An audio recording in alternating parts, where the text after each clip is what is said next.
At 80 years old, I dismissed the doctor's warning, a decision I thought was harmless. But when the pain struck like a lightning bolt, I realized that the consequences of ignoring his advice would haunt me far longer than any ailment ever could. Edward Haines had always prided himself on being a man of strength. Once a robust firefighter, he had spent decades running into burning buildings, dragging people to safety, and battling blazes that could consume entire city blocks. The adrenaline had fueled him, kept him feeling invincible. But now, at 80, the man who once tamed flames was struggling to keep his own life from crumbling to ashes. Edward lived alone in a small, run-down apartment in Seattle. The walls were a faded yellow, stained with years of neglect, and the air was heavy with the scent of stale coffee and dust. The space was cluttered with old photographs, each one a fragment of a life that felt more like a distant dream than a reality. Photos of his wife, Margaret, lined the walls, their wedding day frozen in time. Margaret in her ivory gown, her smile as radiant as the sun, and Edward, standing tall in his firefighter uniform, eyes shining with love and pride. Margaret had been the love of his life, the glue that held him together. They had met at a community dance in the 1960s, Margaret in a polka-dot dress, her laughter echoing through the room as Edward stumbled over his words trying to ask her to dance. From that night forward, they were inseparable. Edward still remembered the way Margaret's hair smelled like lavender, how her hands felt soft and warm in his. But life had a cruel way of stealing away the things that mattered most. 5 years ago, Margaret was diagnosed with pancreatic cancer. It was aggressive and relentless, and within months, the woman who had once filled their home with warmth and light was reduced to a frail figure in a hospital bed. In the end, Edward was there, holding her hand as her breathing grew shallower, her eyes dimming like a candle flickering in the wind. "Promise me," she had whispered, her voice barely audible. "Promise me you'll take care of yourself. Don't let yourself fade away, Eddie." Edward had nodded, tears streaming down his face. "I promise," he said, even though he had no idea how to keep such a promise. Now, 5 years later, the apartment was a mausoleum. Margaret's old rocking chair sat by the window, collecting dust. The kitchen, once filled with the scent of her homemade apple pies, now reeked of mold and stale bread. The garden Margaret had tended so lovingly was overrun with weeds, the rose bushes choked with thorns. Edward's days blended into one another. Each morning, he would wake up, shuffle into the kitchen, and pour himself a cup of strong black coffee, the same brand Margaret used to buy. He would sit at the small wooden table, staring blankly at the newspaper, his mind somewhere far away. Sometimes, he would thumb through old photo albums, flipping through decades of memories, each page a painful reminder of what he had lost. It wasn't that he didn't have family. His daughter, Jenna, lived in California with her husband and 2 young sons. But she was busy with her career, her family, her life. They spoke on the phone occasionally, but the conversations were brief and stilted, filled with awkward silences and empty promises of visiting soon. Edward didn't blame Jenna. He knew she loved him, in her own way.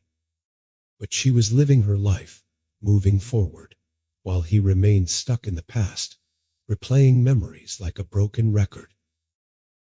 The only person who seemed to notice Edward's slow decline was his neighbor, Ruth, a widow in her 70s, who lived 2 doors down. Ruth would occasionally knock on Edward's door, bringing over a plate of cookies or a bowl of stew. "You need to eat more, Eddie," she would say, her eyes full of concern. "You're looking thinner every day." Edward would nod, taking the food with a forced smile, but most days, The cookies and stew ended up in the trash, untouched. Food had lost its taste after Margaret died. Nothing seemed to matter anymore. 2 months ago, during a routine checkup, Dr. Monroe had expressed his concern. Edward's blood pressure was dangerously high, and his heart was showing signs of strain. "You're not as young as you used to be, Ed," the doctor said, his brow furrowed. "You need to cut back on the caffeine, reduce your sugar intake, and start taking these medications daily. Otherwise, you're at serious risk of a heart attack." Edward had scoffed, waving a dismissive hand. "I'm fine," he said. "I've been drinking black coffee every morning for 50 years. What's the harm now?" But Dr. Monroe was insistent. "This isn't a joke, Ed. Your heart is a ticking time bomb. You need to take this seriously." Edward nodded, stuffing the prescription slip into his coat pocket and promptly forgetting about it. In his mind, he was still the strong, invincible man who had carried people out of burning buildings, not the frail old man who struggled to carry a bag of groceries up the stairs. That evening, Edward sat alone in his living room, a steaming cup of black coffee cradled between his hands. The room was dimly lit, the only source of light coming from the flickering television. An old Western film played, the gunshots and galloping horses echoing through the empty apartment. Edward's eyes drifted to the framed photograph of Margaret on the mantel. In the picture, she was smiling, her eyes crinkled with laughter. "You're not taking care of yourself, Eddie," he could almost hear her saying. "You promised me." Edward clenched his jaw, his hand tightening around the coffee mug. "What's the point?" he muttered under his breath. "What's the point of taking care of myself if you're not here?" The room seemed to close in on him, the walls pressing closer, the silence deafening. Outside, the wind howled, rattling the windows. Edward set the coffee mug down and leaned back in the armchair, closing his eyes. But instead of sleep, memories flooded his mind. Memories of Margaret laughing, dancing in the kitchen, her hands flour-covered as she baked pies. Memories of Jenna as a little girl, running through the backyard with a kite, her curls bouncing in the wind. Memories of the fire station, the smell of smoke and sweat, the adrenaline rush of saving lives. Edward's eyes snapped open. The room was dark now, the television screen black. He glanced at the clock. 3:17 a.m. He had been sitting there for hours, lost in his memories, lost in a life that no longer existed. With a heavy sigh, Edward pushed himself up from the chair, his joints creaking in protest. He shuffled to the window and peered outside. The street was empty, the streetlights casting eerie shadows across the sidewalk. A car drove by, its headlights briefly illuminating the living room, and for a split second, Edward saw Margaret's reflection in the window, standing behind him, her eyes filled with sadness. But when he blinked, she was gone. Edward let out a shuddering breath, his heart pounding. Was it the coffee, the lack of sleep, or was it the guilt, the crushing, suffocating guilt that he had failed Margaret? Edward pressed a hand to his chest, feeling the steady, rhythmic thumping of his heart. Dr. Monroe's words echoed in his mind. "Your heart is a ticking time bomb." But Edward shook his head, brushing the thought away. He wasn't ready to face it yet. Not now. Not tonight. He turned away from the window and shuffled back to the armchair, sinking into its worn cushions. The room was silent, the air heavy with the scent of stale coffee and unspoken regrets. And somewhere in the darkness, the ticking of the clock echoed like a heartbeat, relentless, unyielding, a constant reminder of time slipping away. Edward Haines sat slumped in the armchair, his eyes fixed on the framed photograph of Margaret on the mantel. The room was eerily silent, the only sound the faint ticking of the clock, each tick echoing like a heartbeat, reminding him that time was slipping away. He had been feeling the pain for days now, a persistent, gnawing ache in his chest that radiated down his left arm. At first, he had brushed it off as indigestion, a side effect of too much coffee and not enough sleep. But now, as the pain intensified, a cold sweat broke out across his brow, and he found himself struggling to catch his breath. The walls seemed to close in around him, the air growing thicker and heavier. Edward pressed a hand to his chest, his heart pounding beneath his palm like a wild animal trapped in a cage. Each beat was a painful, jarring thud that echoed through his entire body. He tried to stand, but his legs buckled beneath him, and he sank back into the chair, gasping for air. The room spun, the edges of his vision blurring as the pain clawed its way up his neck and into his jaw. Edward's eyes darted around the room, searching for his phone. It lay on the coffee table, just out of reach. With a grunt of effort, he tried to lean forward, but the movement sent a sharp, stabbing pain through his chest, and he cried out, clutching at the arm of the chair. Outside, the wind howled, rattling the windows. Rain pelted against the glass, each drop sounding like the tick of a clock, relentless, unstoppable. Edward squeezed his eyes shut, trying to focus on his breathing, but the pain was too intense. It felt as though a giant fist was squeezing his heart, tightening with every passing second. His mind raced back to the doctor's words, the warning he had so casually brushed aside. Your heart is a ticking time bomb. A ticking time bomb. And now it was about to explode. Edward's vision blurred, black spots dancing before his eyes. He tried to cry out, but his voice came out as a weak, choked gasp. He needed help, but there was no one to hear him. His daughter, Jenna, was thousands of miles away in California. Ruth, his neighbor, was probably asleep, her house dark and silent. And Margaret was gone. Edward's gaze fell on the photograph of Margaret on the mantel. In the picture, she was smiling, her eyes bright and full of life. But now, as he stared at her face, her expression seemed to change, her smile fading, her eyes clouding over with sadness. A sob tore through Edward's chest, and he doubled over, the pain intensifying. He clutched at the armrest, his knuckles white, his breaths coming in short, ragged bursts.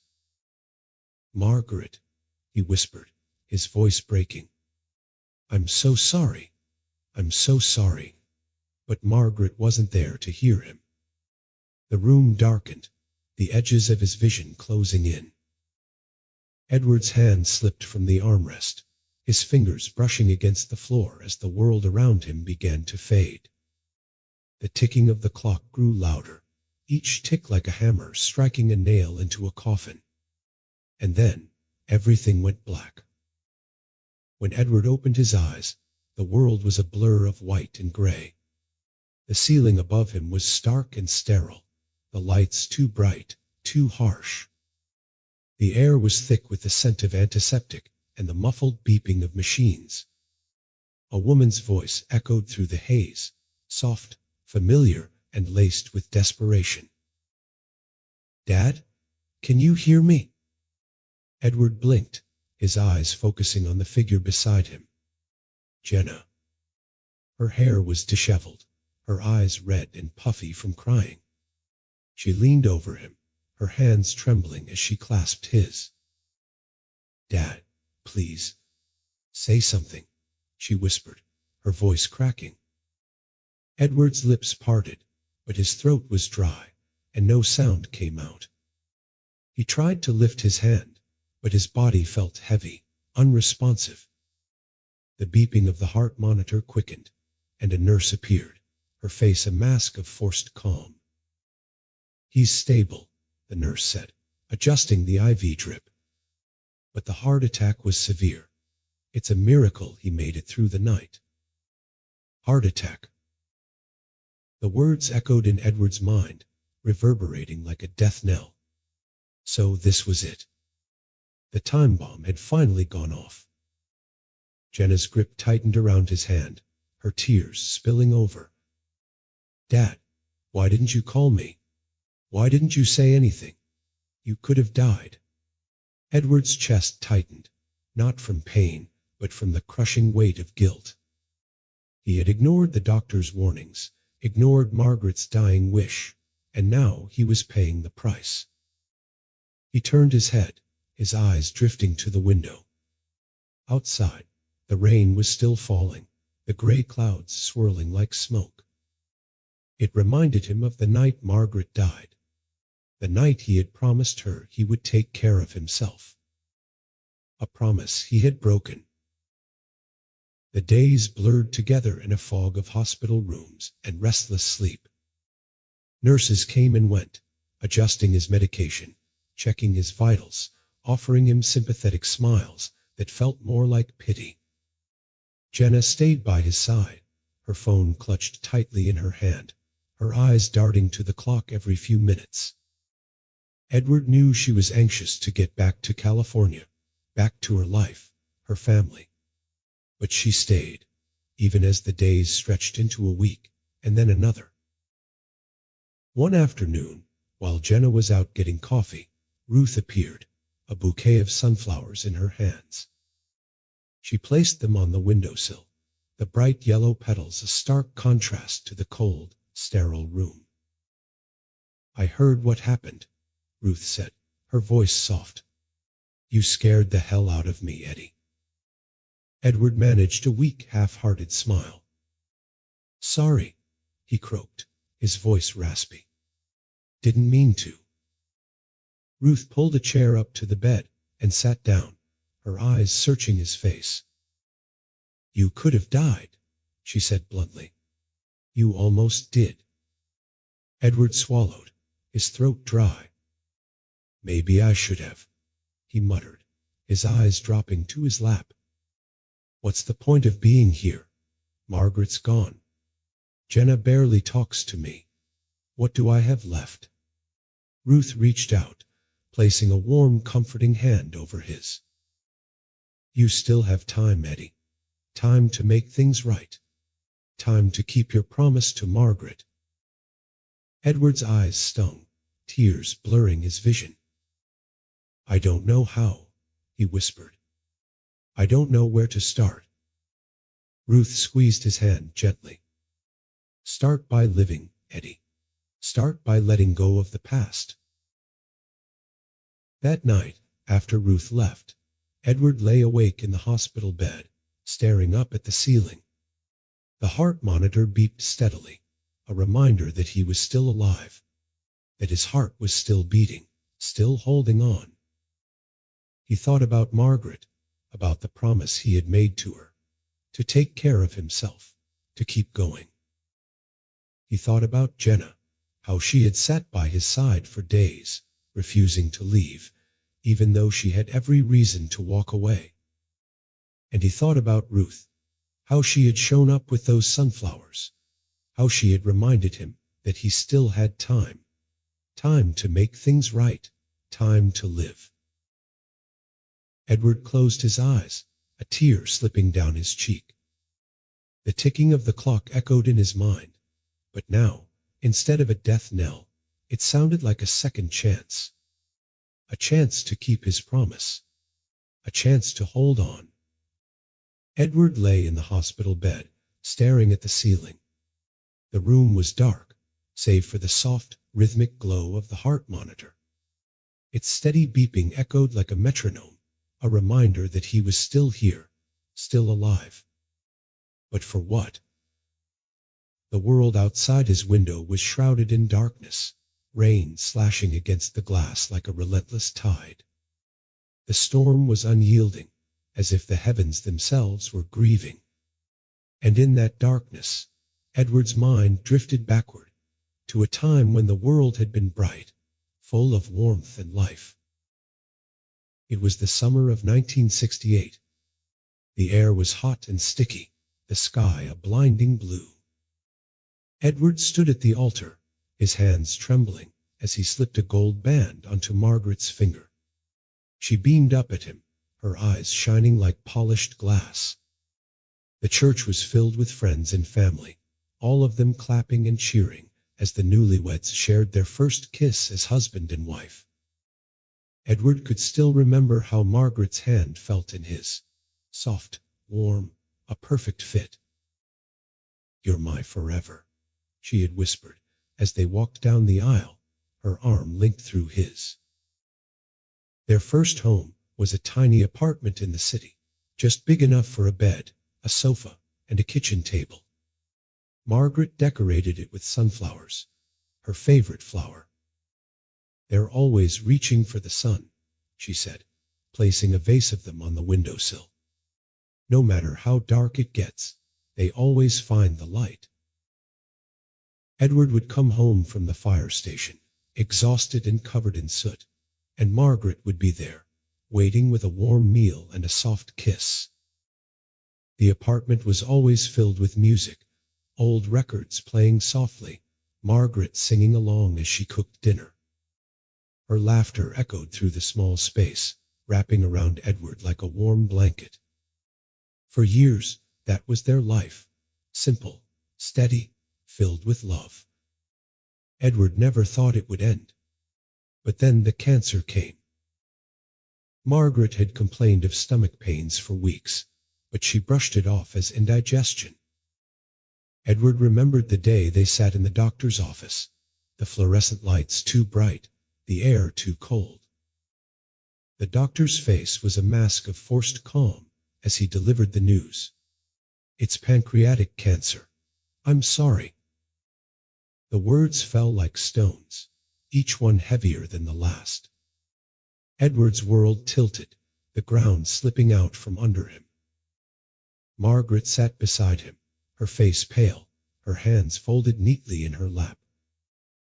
On the drive home, neither of them spoke. Margaret stared out the window, her eyes unfocused, her expression unreadable. Edward gripped the steering wheel so tightly his knuckles turned white. He wanted to say something, anything, but the words were stuck in his throat, choked by fear and disbelief. At home, Margaret went straight to the window, standing in the exact spot where she would later be photographed in the rain. Edward watched her from the doorway, his heart aching as she reached out to touch the glass, her fingers tracing invisible patterns against the pane. "What are you looking at?" he had asked, his voice a fragile whisper. Margaret didn't turn around. "Nothing," she said, her voice flat. "Just thinking." But Edward knew better. He knew she was thinking about all the things she would miss. The sunflowers in the garden, the smell of fresh coffee in the morning, the feel of Edward's hand in hers. In the weeks that followed, Margaret grew weaker. Her hair thinned, her skin grew sallow, her once bright eyes dulled by pain. Edward tried to stay strong, to be the man she needed, but inside he was crumbling. Each day was a battle, not just against the cancer, but against the crushing weight of impending loss. One rainy afternoon, Edward found Margaret standing by the window again, her eyes fixed on the world outside. Rain streamed down the glass, blurring the landscape into a smear of gray and black. Edward stood in the doorway, camera in hand. "Margaret," he said softly. She didn't turn around. "Take it," she said. Edward swallowed, his throat tight. "Take what?" "The picture," Margaret said, her voice steady but empty. "Take it. I want you to remember me like this." Edward raised the camera, his hands shaking as he focused the lens on her. She stood there, a shadow against the glass, her shoulders hunched, her face half hidden in shadow. He pressed the shutter, the click echoing through the room like a gunshot. That was the last photograph he ever took of her. Now, lying in the hospital bed, Edward squeezed his eyes shut, the memory of that day haunting him like a ghost.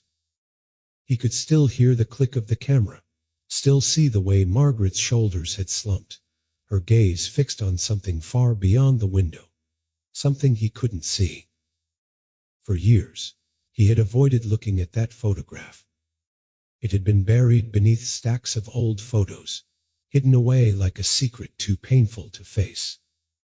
But that night, when he decided to burn the past, that was the one photo he couldn't bring himself to destroy. Edward opened his eyes, staring up at the ceiling. The fluorescent lights buzzed softly, a sound that reminded him of the hospital room where Margaret had taken her last breath.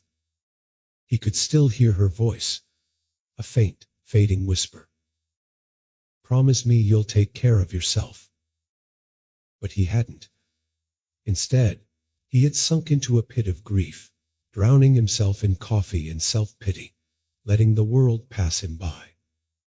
He had let go of everything, his health, his home, his relationships, all because he couldn't bear to let go of her. Edward's chest tightened, a sob rising in his throat. "I'm sorry, Margaret," he whispered, his voice breaking. "I'm so sorry." The room was silent, the only response the steady beeping of the heart monitor. Outside, the rain continued to pour, the sound like 1,000 tiny fists pounding against the glass. Edward rolled onto his side, his gaze falling on the window. Through the rain-streaked glass, he could see the streetlights flickering, casting long, dancing shadows across the walls. And in those shadows, he thought he saw her, Margaret, standing by the window, her eyes fixed on him, a soft, sad smile on her lips. Edward blinked, and she was gone. But the feeling remained, a heavy, aching emptiness in his chest. "I promised," he said, the words a rasp in the darkness. "I promised, but I failed." And as the rain continued to fall, Edward buried his face in the pillow, the tears coming hot and fast. He cried for Margaret, for the life they had lost, for the years he had wasted. And somewhere, in the distance, the clock kept ticking, each second slipping away, reminding him that time was still moving, and he was still here. Edward woke to the soft glow of morning filtering through the hospital blinds. The rain had finally stopped, leaving the world outside misty and quiet. The room was bathed in a gentle, muted light, and for the first time in days, Edward felt the tension in his chest begin to ease. Jenna was asleep in the chair beside his bed, her head resting against the wall, arms crossed over her chest. Her dark hair, so much like Margaret's, fell in tangled waves around her shoulders. Edward studied her face, the lines of worry creasing her brow, the exhaustion etched into every feature. He couldn't remember the last time he had truly looked at her, really seen her. A nurse entered the room, her footsteps soft, her voice hushed. "Good morning, Mr. Haines. How are we feeling today?" Edward swallowed, his throat dry. "Better," he said, his voice a rasp. "I think." The nurse checked the monitors, her eyes scanning the readings with practiced efficiency. "You had quite a scare," she said gently. "But you're stable now. The doctor will be in shortly to discuss your recovery plan." Recovery. The word felt heavy, almost foreign. Recovery meant accepting that he was no longer the invincible man he once was. It meant accepting that he was old, fragile, a man whose heart had betrayed him. As the nurse left, Jenna stirred in her chair, blinking awake. Her eyes met Edward's, and for a moment there was a silence thick with unspoken words. "Morning," she said, forcing a smile. How do you feel? Like I got hit by a truck, Edward muttered, trying to inject some humor into his voice. But Jenna didn't laugh. She leaned forward, her eyes searching his face. Dad, why didn't you tell me? Why didn't you call? Edward looked away, his jaw tightening. What was the point? You're busy. You've got your own life. Jenna's eyes filled with tears. You almost died. You could have died alone. The words struck Edward like a physical blow. He closed his eyes, swallowing against the lump in his throat. I know, he whispered. I know. Jenna wiped a tear away with the back of her hand. I kept thinking about Mom, about how she asked you to take care of yourself, how you promised her. Edward's chest ached, the memory of that promise burning like acid. I tried, he said, his voice breaking. I tried, but I couldn't do it, not without her. Jenna reached for his hand, her grip firm and warm. You're not alone, Dad. I'm still here, but I can't help you if you don't let me in. Edward's eyes filled with tears. He looked down at their hands, his wrinkled and thin, hers strong and steady. It was Margaret's hand he had held when he made that promise. And now it was Jenna's.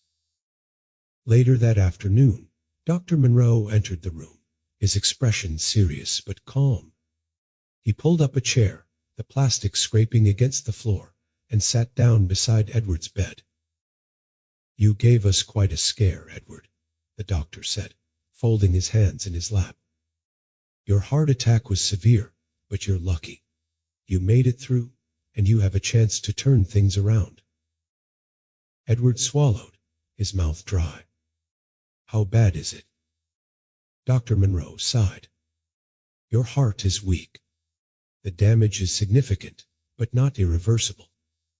We're going to put you on a strict medication regimen, blood thinners, cholesterol medication, and beta blockers. You'll need to make some major lifestyle changes. Edward nodded, his gaze fixed on the ceiling. Like what? No more coffee, Dr. Monroe said firmly. No more sugar. A heart-healthy diet, lots of vegetables, lean proteins, and minimal salt. And you need to move. Even a short walk every day can make a difference. Edward's stomach twisted. Coffee had been his last remaining comfort, the only thing that kept him feeling somewhat alive. The thought of giving it up felt like another loss, another piece of his old life slipping away. And therapy, Dr. Monroe continued.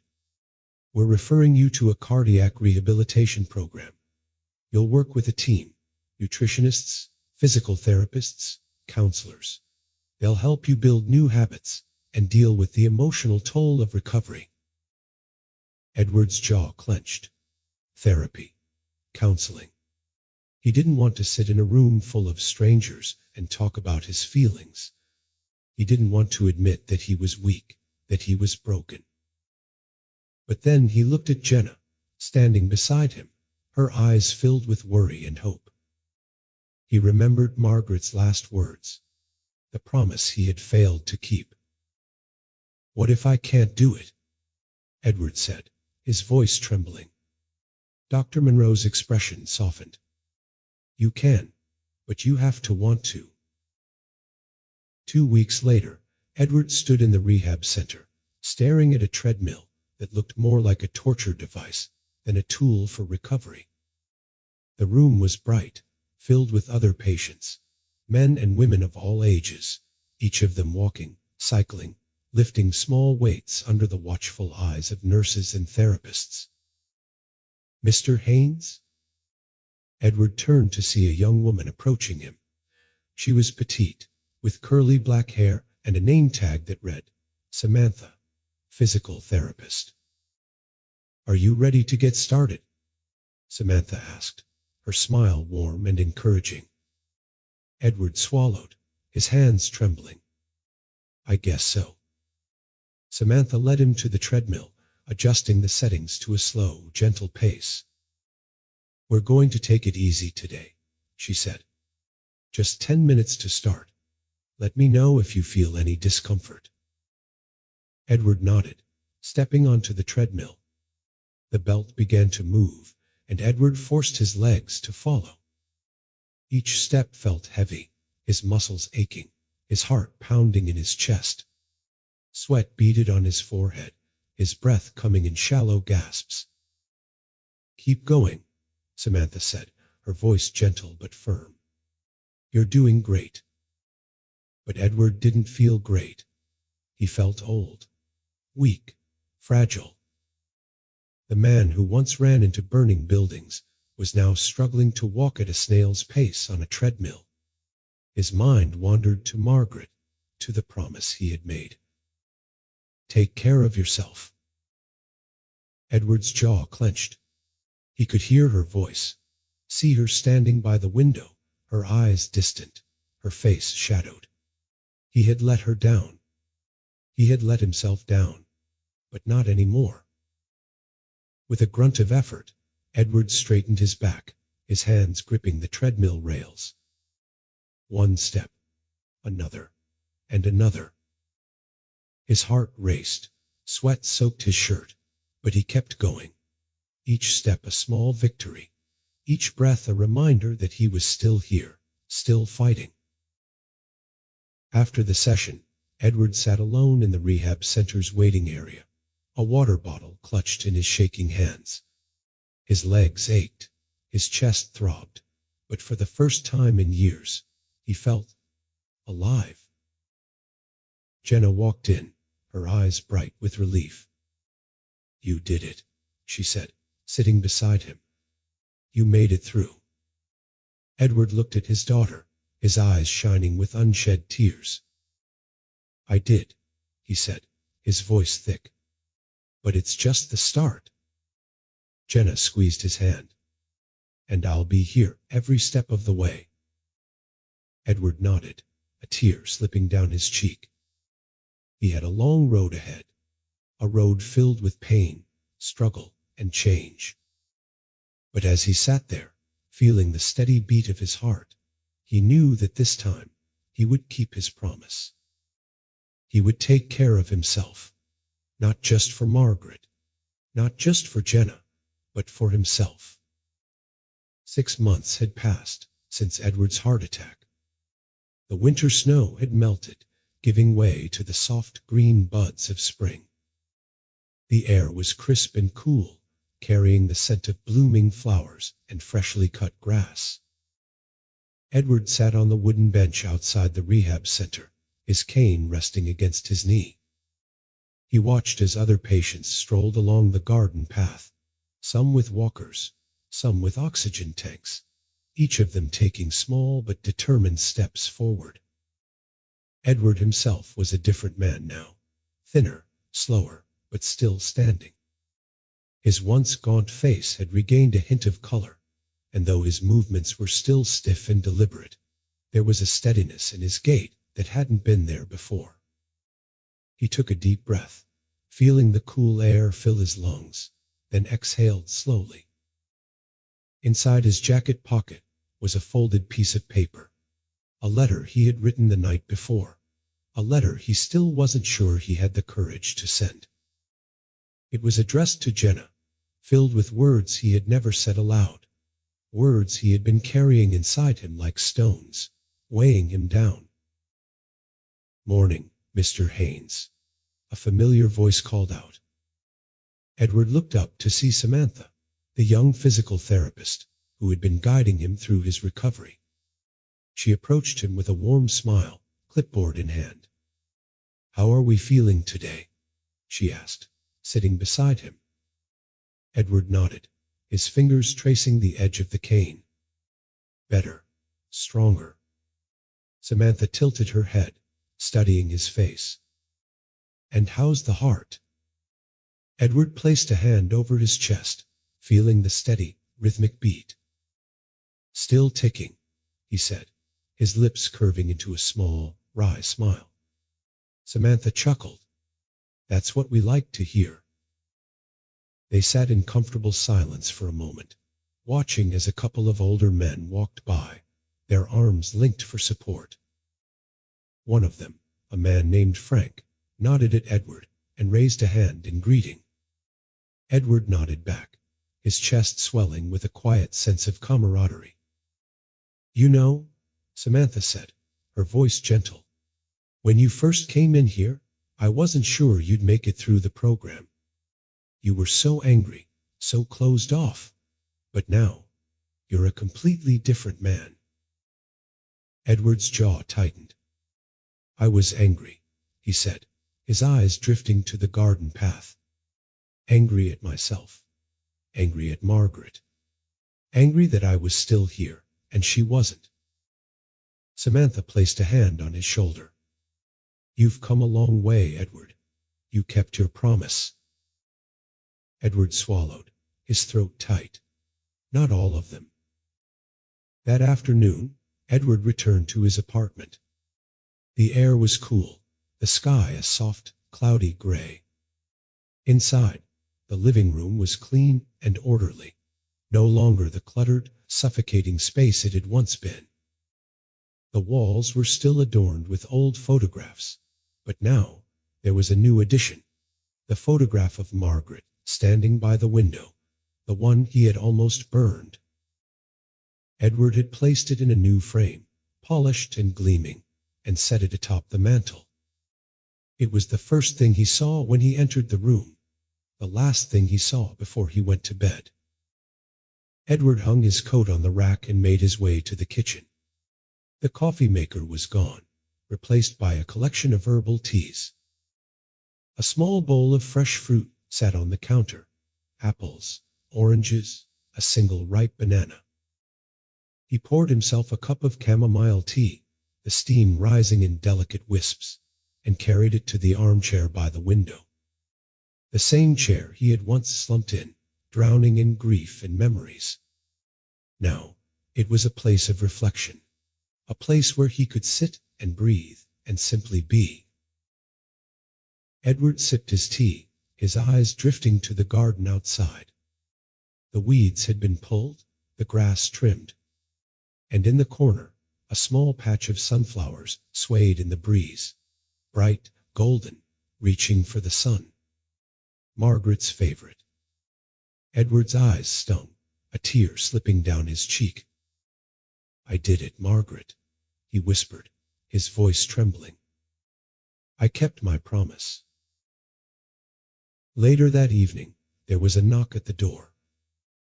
Edward set his tea aside and pushed himself up from the chair, his knees creaking in protest. When he opened the door, Jenna stood there, holding a plastic bag in one hand and a pie in the other. Surprise, she said, offering him a sheepish smile. I brought dinner. Edward stepped aside, his heart pounding as Jenna entered the apartment. It had been years since she had been here, since before Margaret died. Jenna looked around, her eyes scanning the room, taking in the changes. You cleaned up, she said, setting the pie on the kitchen counter. And are those sunflowers? Edward nodded, his throat tightening. Margaret's favorite, he said, his voice rough. I thought it was time to plant them again. Jenna's eyes softened, her gaze drifting to the photograph of Margaret on the mantel. She stepped closer, her fingertips brushing the edge of the frame. I remember this day, she said, her voice catching. She told me to go get groceries, said she wanted some time alone with you. When I came back, you were both just standing there, staring out the window. Edward swallowed, his chest aching. She asked me to take that picture, he said. I didn't understand why at the time, but now I do. Jenna turned to face him, her eyes glistening with tears. She was saying goodbye, she whispered. Edward nodded, a tear slipping down his cheek. And I wasn't ready. They stood in silence for a moment, the air thick with unspoken words, unhealed wounds. Then Jenna stepped forward, wrapping her arms around her father. Edward held her tight, his chin resting atop her head, his tears soaking into her hair. "I'm sorry, Dad," Jenna said, her voice muffled against his shirt. "I should have been here. I should have called more." Edward shook his head, his hand stroking her hair. "I'm the one who should be sorry," he said. "I pushed you away. I was so lost in my grief that I forgot I still had you." They pulled apart, and Jenna wiped her eyes, offering him a watery smile. "I made apple pie," she said, sniffing. "Mom's recipe." Edward's heart swelled, a warmth spreading through his chest. "Let's eat," he said, his voice steady. "Together." That night, after Jenna had left, Edward sat alone in the living room, the room still warm with the scent of apple pie and laughter. The apartment no longer felt empty. It felt full, alive. A place where memories could be cherished, not hidden away. Edward picked up the letter he had written to Jenna, the one he had been too afraid to send. But now, as he unfolded it, he felt the words settle in his chest, light and freeing. He placed the letter in an envelope, sealed it, and placed it beside Margaret's photograph. "I kept my promise, Margaret," he said softly. "I kept it for both of us." Outside, the wind rustled through the sunflowers, their golden faces turning toward the moonlight. Edward sat back in the armchair, closed his eyes, and let the peace wash over him. A peace he hadn't felt in years. For the first time in a long, long while, Edward was no longer drowning in memories. He was simply living in them, and it felt like coming home.